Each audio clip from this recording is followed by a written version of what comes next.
नमस्कार दोस्तों, आपका स्वागत है अपने YouTube चैनल PFP में। आज हम AU स्मॉल फाइनेंस बैंक के बारे में बात करने वाले हैं। आज स्टॉक में भारी गिरावट दिखाई पड़ी। एक ही दिन में 11% के आसपास स्टॉक हमें गिरता हुआ नजर आया था। ऐसा क्यों हुआ है उसे समझने की कोशिश करेंगे और हमें इसमें खरीदारी करनी चाहिए या नहीं करनी चाहिए उसके बारे में चर्चा करने वाले हैं। लेकिन सबसे पहले Q4 रिजल्ट्स को डिस्कस कर लेते हैं और यहाँ पर हमें पता भी चल जाएगा कि स्टॉक में इतनी भारी गिरावट क्यों हुई है। सारे फिगर्स रुपीज इन लैक्स में दिए गए हैं। सबसे पहले टोटल इनकम के बारे में बात करें तो टोटल इनकम आपको ईयर ऑन ईयर बेसिस पे ऊपर जाती हुई नजर आती है, लेकिन क्वार्टर ऑन क्वार्टर बेसिस पे क्लियरली गिरावट दिखाई दे रही है, जो कि एक अच्छी बात नहीं है। लेकिन गिरावट के पीछे का रीजन भी समझ लेते हैं। मेन इनकम होती है इंटरेस्ट की कमाई से, और इंटरेस्ट की कमाई में कोई भी गिरावट नहीं है। इंटरेस्ट की कमाई आपको बढ़ती हुई नजर आ रही है, तो गिरावट हुई है अदर इनकम में। सिग्निफिकेंट गिरावट आपको अदर इनकम में दिखाई पड़ती है। लास्ट क्वार्टर में AU स्मॉल फाइनेंस बैंक ने आवास फाइनेंस में जो अपना स्टेक था वो बेच दिया,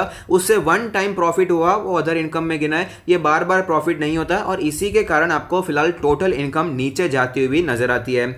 टोटल एक्सपेंडिचर के बारे में बात करें तो आप देख पाएंगे खर्चा हमें बढ़ता हुआ नजर आता है, चाहे वो ईयर ऑन ईयर बेसिस हो या quarter on quarter basis. Employees cost में ज्यादा बढ़ोतरी दिखाई दे रही है। ज्यादातर आपको एम्प्लॉयज कॉस्ट ही तेजी से बढ़ता हुआ नजर आया और इसी के कारण ऑपरेटिंग प्रॉफिट में गिरावट दिखाई दे रही है। ऑपरेटिंग प्रॉफिट आपको ईयर ऑन ईयर बेसिस के मुकाबले तो ऊपर गया है, लेकिन क्वार्टर ऑन क्वार्टर बेसिस के मुकाबले गिरावट दिखाई पड़ रही है। इतनी ज्यादा गिरावट सिर्फ इसी के कारण नहीं हुई है, ये मैंने आपको पहले ही बता दिया। आवास फाइनेंस में जो स्टेक बेचा था उसके कारण वन टाइम प्रॉफिट हुआ, इसलिए पिछले क्वार्टर में प्रॉफिट ज्यादा था। लेकिन फिर भी अगर वो भी आप नहीं गिनते तो भी आपको यहां पर गिरावट दिखाई पड़ती है। प्रोविजनिंग के बारे में बात करें तो प्रोविजनिंग भी आपको यहां पर नीचे जाता हुआ नजर आता है क्वार्टर ऑन क्वार्टर बेसिस पे, और ईयर ऑन ईयर बेसिस पे प्रोविजनिंग आपको बढ़ता हुआ नजर आता है।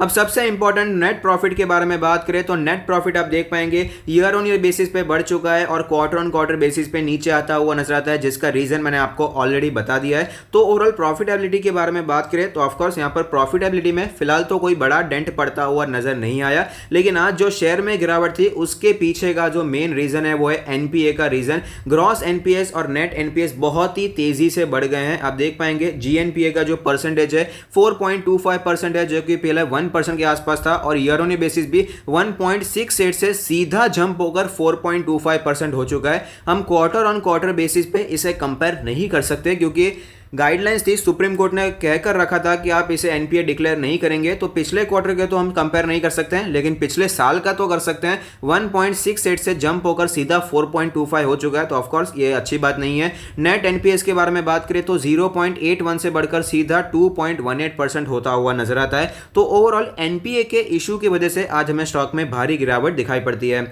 अगर इसके कैपिटल एडिक्वेसी रेशियो के बारे में बात करें तो कैपिटल एडिक्वेसी रेशियो काफी अच्छा है, चाहे वो क्वार्टर ऑन क्वार्टर हो या फिर ईयर ऑन ईयर बेसिस, काफी अच्छा इंप्रूवमेंट हमें दिखाई पड़ता है।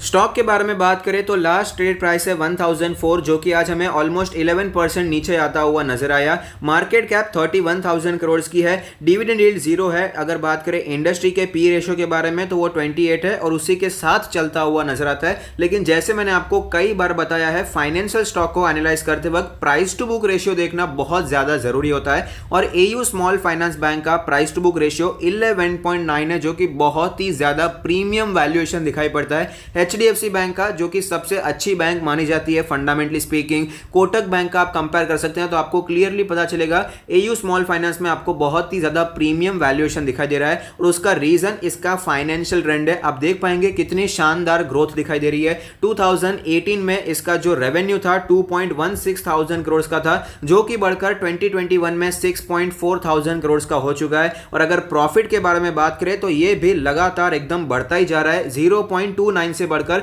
1.17 करोड़ होता हुआ नजर आता है। तो इतनी शानदार ग्रोथ दिखाई दे रही है, इसी के कारण आपको बहुत ज्यादा महंगा वैल्यूएशन भी दिखाई पड़ता है।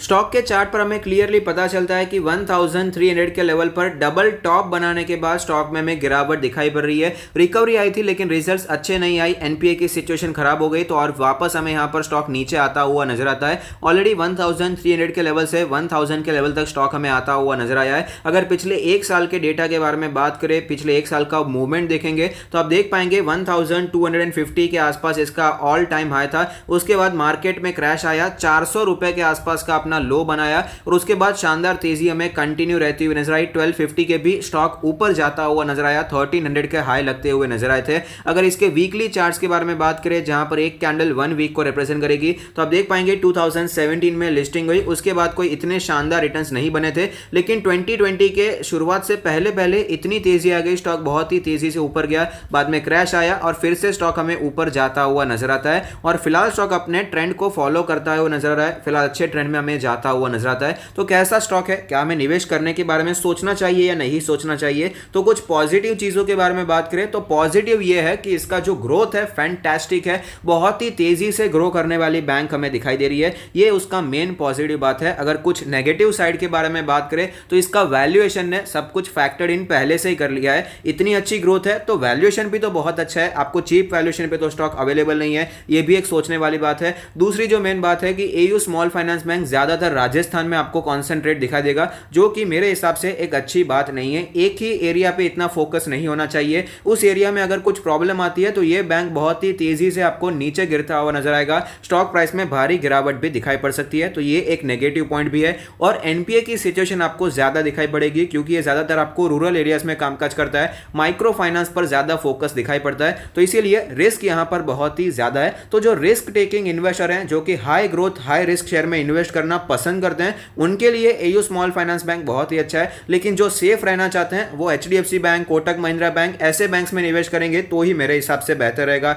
आईसीआईसीआई बैंक हो गया, ऐसे स्टॉक्स में निवेश करने में आपको सेफ्टी ज्यादा नजर आएगी। और फिलहाल की सिचुएशन सेफ्टी ज्यादा इंपॉर्टेंट है मेरे हिसाब से, क्योंकि एनपीए की सिचुएशन कैसे निकल कर आएगी ये कोई बता नहीं सकता है, किस पर ज्यादा इफेक्ट आएगा, कौन सी बैंक को ज्यादा यहां पर एनपीए की सिचुएशन खराब होती हुई नजर आएगी। और प्रोबेबिलिटी है कि जो माइक्रो फाइनेंस में ज्यादा काम करता है वहीं पर आपको ज्यादा प्रॉब्लम्स दिखाई पड़ेगी, और एयू स्मॉल फाइनेंस बैंक भी वहीं पर काम करता हुआ नजर आता है। तो अब ये आप पर डिसाइड करता है कि आपका रिस्क प्रोफाइल कैसा है। अगर आप एक रिस्क टेकिंग इन्वेस्टर हैं तो एयू स्मॉल फाइनेंस बैंक आपके लिए बहुत ही अच्छा शेयर है, यहाँ पर रिस्क बहुत है लेकिन साथ ही साथ ग्रोथ की अपॉर्चुनिटीज भी बहुत ही ज्यादा दिखाई देती है। लेकिन अगर आप एक वैल्यू इन्वेस्टर कह ले या फिर सेफ इन्वेस्टर कह लें तो आप दूसरे बैंक्स में निवेश करने के बारे में सोच सकते हैं। तो अगर आपको ये वीडियो पसंद आता है तो लाइक कीजिए, शेयर कीजिए, कमेंट कीजिए, सब्सक्राइब कीजिए, मुझे मोटिवेट कीजिए। Thank you, stay happy, happy investing.